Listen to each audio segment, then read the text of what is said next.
23번 문제부터 투자론입니다. 어려운 거 답 1번. 자, 돈 안 빌렸다고 봐요. 자, 차입이 없습니다. 그러면 차입이 없대요. 차입이 없으면 그러면 총 자본 수익률이 여기에 10%라면 자기 자본 수익률은 몇 %예요? 자기 자본 수익률도 10%겠지. 차입이 없다면. 차입이 없다면 총 자본 수익률과 자기 자본이 똑같은 거잖아요. 차입이 없어요. 그럼 차입이 없으면 총 투자에 가고 총 투자액이 총 자본이에요. 총 투자에 가고 자기 자본하고 똑같잖아요. 자본이 나오고. 차입이 없다면. 그럼 차입이 있으면 여기 차입이 있으면 그러면 여기서 총 자본 수익률 나오고 뭐가 나와야 돼요? 차입금리가 나와야 돼요. 차입금리가. 차입이 있으면 그러면 차입이 있으면 요 자기 자본 수익률이 높아질 수도 있고 떨어질 수도 있고 변하지 않을 수도 있죠. 그럼 차입을 했습니다. 그럼 차입이 있으면 총 자본 수익률이 나오고 그다음에 차입금리. 차입금리가 이게 저당 수익률이잖아요. 저당 수익률이 나오고 그다음에 자기 자본 수익률이 나오고 이렇게. 그러면 총 자본 수익률이 10%라고 봐요. 차입금리도 10%래요. 그럼 자기 자본 수익률도 10%예요. 똑같다고. 그러면 만약에 총 자본 수익률이 10인데 차입금리가 이게 5%라고 한번 해봐요. 5%. 그럼 5%를 빌려와서 10% 수익을 내고 10%에 은행에 넣어주고 나머지 5가 내 돈의 수익을 높이죠. 그럼 내 돈의 수익률은 10에다가 5를 더하죠. 그럼 몇인가요? 15%.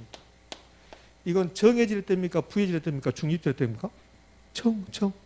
이게 정해질 때, 정해질 때 효과다. 그러면 정해질 때 효과가 되면 세 개 중에서 총 자본 수익률, 차입금리, 자기 자본 수익률 중에서 어디가 가장 높아요? 자기 자본 수익률이 가장 높잖아요. 그러면 자기 자본 수익률이 15가 되고 총 자본이 10이 되고 저당 수익률이 여기에 5%가 됐다. 이건 무슨 지렛 때입니까? 정의지렛 때죠. 그럼 중립지렛 때는 다 똑같은 거 이렇게. 이게 중립지렛 때. 자, 그럼 이거 봐봐요. 그 답이 그냥 1번이야. 1번만 하고 가면 돼. 다른 거 볼 거 없어. 23번은 그냥 1번 하고 가라는 소리야. 다른 거 뭐 보려고 복잡해. 1번 하고 가라는 소리인데. 그냥 답을 준 거예요. 답을 줬는데 이렇게 해버리면 곤란해지는 거지. 추석 때 LA 갈비 먹어가지고 좀 하체에 힘이 있어서 제가 버티고 있는 거예요. LA 갈비 안 먹었으면 좀 무너졌어 내가. 그냥 답이 1번인데 뭐 다른 데 시비를 걸고 그래. 그래서 28%밖에 못 맞히냐고. 왜 그러시냐고. 넘어질 것 같아 내가. 자, 정리해 봅시다. 그럼 지렛대 효과 나왔네요. 그럼 지렛대 효과. 이건 23번의 지렛대 효과인데 지렛대 효과는 타인 자본 이용했을 때 자기 자본 수익률의 변동을 처리하는 거야. 자기 자본 수익률이 높아지는 경우 정의지렛대. 자기 자본 수익률이 변하지 않는 경우는 중립지렛대. 자기 자본 수익률이 떨어지는 것은 부의지렛대. 그럼 여기서 무슨 지렛대인가 봐볼래요? 이거는 봐봐요. 자, 1번. 동그라미 1번. 총 자본 수익률. 여기에 10%야. 근데 차입금리가 저당 수익률이라는 거 아시죠? 그럼 저당 수익률이라고 할게요. 이제 저당 수익률. 저당 수익률이 이게 5%예요. 5%. 그러면 돈을 안 빌렸다고 해요. 요거 돈 안 빌렸어. 이제 돈 안 빌렸으면 저당 수익률이 없어요. 돈 안 빌려면 총 자본 수익률하고 자기 자본 수익률이 같아요, 달라요? 같지요. 이것도 10%잖아요. 그럼 돈을 빌려왔어요. 돈을 빌렸는데 차입금리가 저당 수익률. 저당 수익률이 얘가 10%래요. 다 똑같아. 요걸 중립지렛대라고 한다고. 다 똑같으면 요거 똑같습니다. 중립지렛대야. 근데 저당 수익률이 5%래요. 자, 그러면 여기 보지 말고 요 두 개만 봐봐요. 저당 수익률보다 총 자본 수익률이 더 커요. 이건 무슨 지렛대입니까? 정의지렛대. 그럼 정의지렛대가 발생하면 자기 자본 수익률이 높아져 떨어져요? 높아지잖아요. 그러니까 10이 아니라 이게 15가 된다는 거예요. 15가. 그러면 총 자본 수익률, 저당 수익률, 자기 자본 수익이 되잖아요. 자기 자본 수익률. 그럼 이제 순서대로 나열하면 총 자본 수익률 아니 저당 수익률이 가장 낮고 요거 여기 정해질 때잖아요. 요건 정해질 때. 요거 정해질 때니까 정해질 때가 되면 그러면 정해질 때는 자기 잡은 순위라고 총 잡은 순위라고 저당 순위를 세 개를 비교하면 그러면 총 잡은 순위이 저당 순위보다 높고 총 잡은 순위보다 자기 잡은 순위는 높고 됐습니까? 그러잖아요. 그러면 1번 봐요. 저당 순위보다 총 잡은 순위 높고 그럼 여기까지 보면 정해질 때 그러면 정해질 때면 자기 잡은 순위 높아져야 되잖아요. 그러니까 자기 잡은 순위이 총 잡은 순위 10%였는데 이게 10%보다 더 높아져야지 이렇게. 그럼 15가 되고 12가 되고 이렇게 되는 거죠. 그럼 순서대로 세 개 순위를 나왔는데 자기 잡은 순위가 가장 높고 그 다음에 총 잡은 순위, 저당 순위 이렇게 나왔으면 그 무슨 지렛대? 정의 지렛대. 답 1번입니다. 어디다 시비를 거셨을까? 그럼 이렇게 되면요. 이거는 무슨 지렛대인가 봐봐요. 차익금리가 있고 차익금리가 저당 순위랑 함께 저당 순위를 저당 수익률이 있어요. 저당 수익률 총 자본 수익률 자기 자본 수익률 돈 안 빌려왔습니다. 돈 안 빌려면 이거 똑같죠. 돈 안 빌려면 그럼 이거 총 자본 10% 자기 자본 10% 돈 안 빌려면 똑같아요. 그럼 돈 빌려왔으니까 저당 수익률 있죠. 저당 수익률이 15%랍니다. 이렇게 15%. 그렇게 되면 저당 수익률이 더 높아 총 자본 수익률보다. 그럼 여기까지 보면 정입니까 부입니까 중립입니까? 부. 부일 때 내 손은 좀 떨어져야 되지. 그럼 여기 10이 아니라 8로 떨어져야 되잖아요. 그럼 이렇게 돼야죠. 이렇게 되면 정입니까 부입니까 중립입니까? 부의 지렛대. 하살표가 이렇게 돼 있으면 정이고 반대로 돼 버리면 뭐가 되고? 부가 되는 거고. 세 개가 똑같으면 이거는요. 이거는 저당 수익률, 자기 자본 수익률, 차익금리 다 똑같다. 저당 수익률, 총 자본 수익률, 자기 자본 수익률 똑같다. 뭔 중립 지렛대. 그잖아요. 답이 1번이고 2번은 대부비율이 50%, 총 자본 수익률이 10%, 저당 수익률이 8%라면 자기 자본 수익률이 11%. 총차부. 총차부. 자기 자본 수익률. 총 자본 수익률. 총 플러스 총 플러스 차익금리 곱하기 부채 비율. 그럼 총 자본 수익률이 10%고 총 자본이 10%고 차익금리가 저당 수익률이잖아요. 8%잖아요. 곱하기 부채 비율. 부채 비율은 대부 비율을 무슨 비율로 나눈 겁니까? 지분 비율로 나눈 거잖아요. 지분 비율로. 이렇게 할 필요 없이 지금쯤이면 대부 비율 50이다. 그럼 부채 비율은 100%다. 이거는 알고 있어야지. 그럼 대부 비율 50이면 지분 비율도 50이고 이렇게 되면 부채 비율은 100%라고. 100%가 2야. 1. 그럼 곱하기 1 이렇게. 그러면 10에서 8 빼면 2. 2에다 1 곱하면 그럼 2. 그러면 12%. 11%가 아니라 몇 퍼센트 되고는 12%. 틀렸고. 3번. 부의 레버리지가 발생할 경우 부채비율을 낮춰서 정의 레버리지로 전환을. 지렛대효과의 전환은 부채비율 낮추는 게 아니라 무슨 금리? 차익금리. 차익금리를 낮춰야죠. 차익금리. 5번. 총자본 수익률과 저당 수익률이 동일하대요. 총자본 수익률 10%, 저당 수익률 차익금리 10% 똑같대요. 이것은 중립지렛대. 그 부채비율이 상승하더라도 부채비율이 하락하더라도 자기자본 수익률은 영향이 없죠. 그 증가하면 자기자본 증가한다. 아니라 자기자본에는 영향을 미치지 않는다. 자기자본 수익률은 불변. 영향이 없다.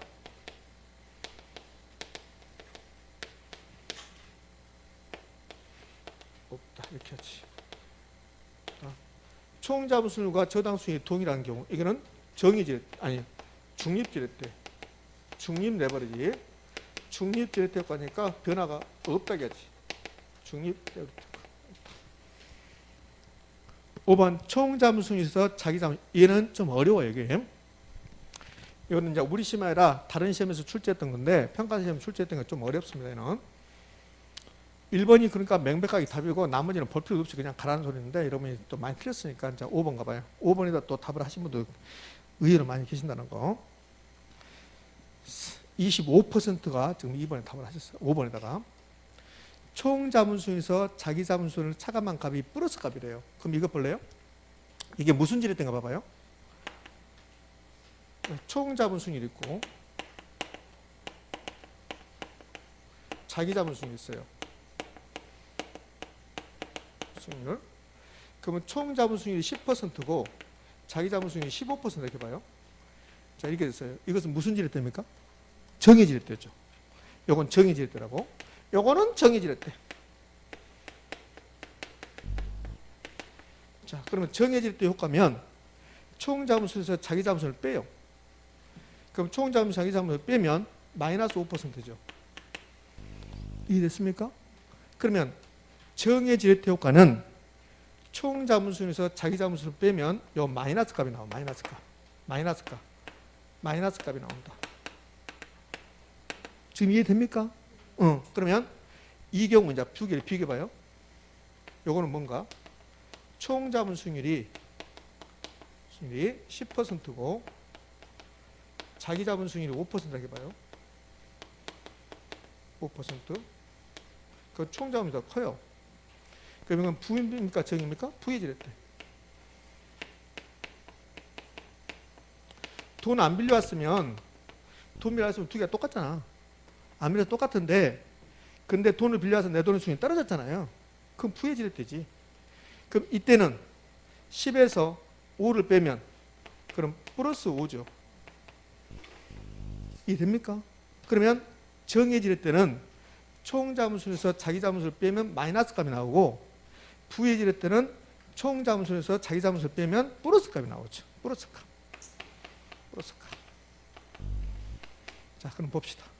총 자본수에서 자기 자본수를 차감한 값이 플러스 값이래요. 그럼 어디가 높다는 소리요? 총 자본수는 높다는 소리잖아요.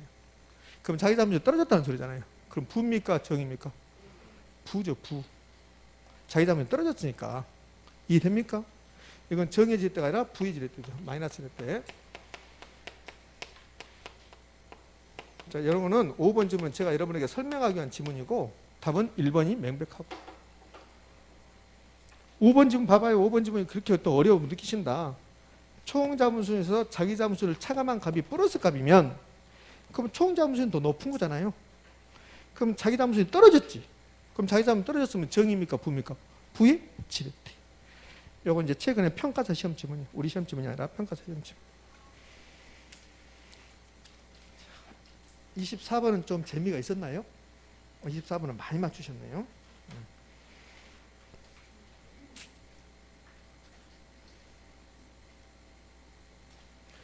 1번 지문 충분히 나올 수 있습니다, 여러분들. 1번 지문. 자, 세 개가 똑같대요. 이 세 개가 똑같습니다. 그 무슨 지렛대? 중립지렛대. 중립지렛대. 자기 자본수익률이 가장 높게 나왔습니다. 자기 자본수익이 가장 높게 나왔어요. 그 뭘까? 정의 지렛대. 그 반대로 부동가 이렇게 됐어요. 총 자본수익률 아니 여기 저당 수익률 차익금리가 가장 높대요. 그 뭘까? 부의 지렛대. 봐요, 이렇게 되잖아. 자, 총 자본수익이 10%였는데 자기 자본수익 10% 돈 안 빌리면 이렇게 똑같대. 돈 안 빌려면. 근데 저당 수익률이 15가 돼버리면 그럼 내 돈의 수익이 떨어져야 되잖아요. 그럼 이게 10이 아니라 5가 된다는 소리죠. 그러면 이렇게 돼버리면 그럼 이것은 무슨 지렛대? 부의 지렛대. 자기 자본수익이 가장 높다. 세 개 중에서 자기 자본수익이 가장 높다. 그러면 정의 지렛대. 자기 자본수익이 가장 낮다. 그러면 부의 지렛대. 의외로 쉬워요. 자기 자본수익이 높아졌잖아. 높아져서 커졌겠지. 그럼 정의 지렛대. 자기 자본이 낮다. 떨어졌겠지. 그럼 부의 지렛대. 자, 됐고 이제 24번 문제 같이. 24번 문제 답 3번. 수익률하고 위험입니다. 1번 부동산 투자에서 일반적으로 위험과 수익은 무슨 관계? 비례 관계. 위험과 수익은 비례 관계에 있다. 이걸 다른 말로 상쇄 관계에 있다. 상쇄 관계. 위험과 수익의 비례 관계란 위험과 수익의 상쇄 관계에 있다. 2번 평균 분산 결정법은 평균 기대 수익률의 평균과 분산 위험을 이용하여 투자 대안을 선택하는 방법이다. 맞습니까? 그렇죠. 근데 이제 구체적으로 가면 평균이 똑같으면 위험이 높은 거 낮은 거? 낮은 거. 위험이 똑같으면 수익이 높은 거. 그렇죠? 그걸 평균 분산 결정법이란다. 요거는 역시 최근에 나왔던 지문이고 이제 이걸 변형시키면 이렇게 되겠죠. 그럼 평균이 동일하면 기대 수익률을 평균이죠.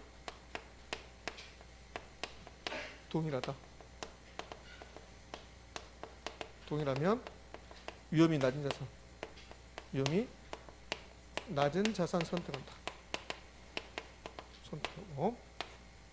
자, 반대로 위험이 동일하면 그럼 표준 편차. 위험은 표준 편차가 분산이니까 동일합니다. 그러면 수익이 높은 거 낮은 거? 높은 거. 기대 수익률이 높은 자산을 선택한다.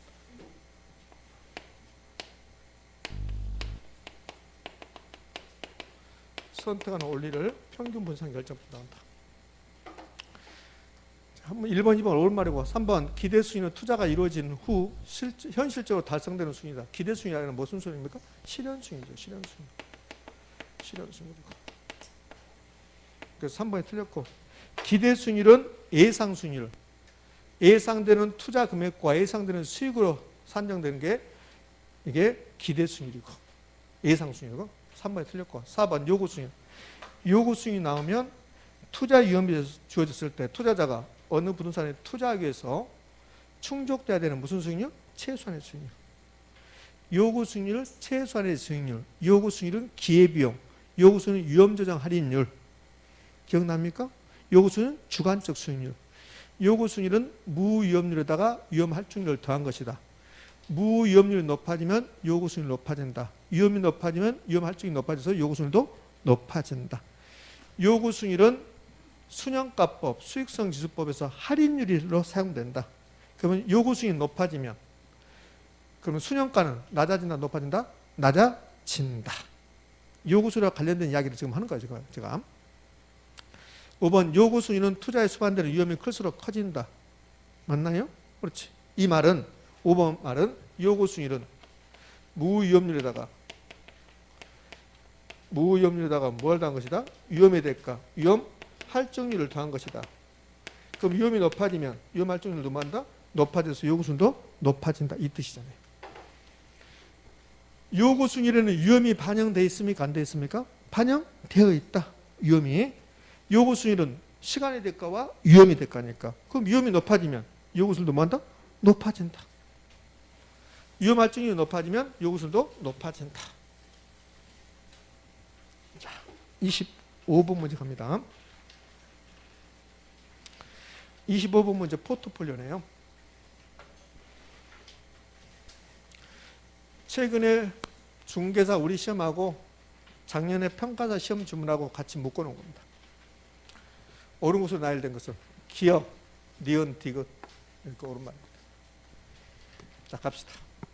기업, 포트폴리오 전략에서 구성 자산 간의 수익률이 반대 방향으로 움직일 경우 위험 감소 효과가 크다. OX? O. 분산 투자 효과를 크게 하는 방법, 포트폴리오 효과를 크게 하는 방법 세 가지. 첫 번째, 자산의 수를 증가시켜라. 두 번째, 수익률의 변동 방향이 같은 방향, 다른 방향 다르게 해라. 세 번째, 상관계수 크게 작게 해라. 요거 물어보고. 구성 자산 간의 수익률이 반대 방향으로 움직인다. 수익률의 변동이 다른 방향으로 움직일 때 분산 투자가 커진다. 옳은 지문. 니은, 구성 자산 간의 자산의 상관계수가 플러스 1이면 비체계적 감소 효과는 없다. 상관계수가 플러스 1이 되면 분산 효과가 있다 없다? 없다. 옳은 질문이죠. 디귿, 효율적 전선이란 평균 분산 지배원리에서 모든 위험 수준에서 최대 기대 수익을 얻을 수 있는 포트폴리오 집합을 말한다. OX? O. 위험이 똑같으면 효율적 전선은 평균 분산 지배원리. 그럼 위험 분산이 똑같으면 수익이 가장 높은 거. 그래서 디귿 지문 옳은 말 틀린 말? 옳은 말. 리을, 효율적 전선이 우하향입니까? 우상향입니까? 우상향. 우하향이라 우상향이죠. 이는 우하향이라 우상향. 효율적 전선은 우상향하는데 그 이유가, 효율적 전선이 우상향하는 이유가 무엇 때문에요? 더 높은 수익을 얻으려면 더 많은 위험을 부담해야 되기 때문이다. 위험과 수익은 무슨 관계다? 비례 관계가 있기 때문에 그렇다. 투자자가 높은 수익률을 얻기 위해서는 많은 위험을 감수하는 것이다. 그래서 효율적 전선이 우상향할 수밖에 없다. 우하향 틀렸잖아요. 미음. 두 자산으로 포트폴리오 구성할 경우 포트폴리오 포함된 개별 자산의 수익률 간 상관계수에 상관없이 분산 효과가 있다. OX? X.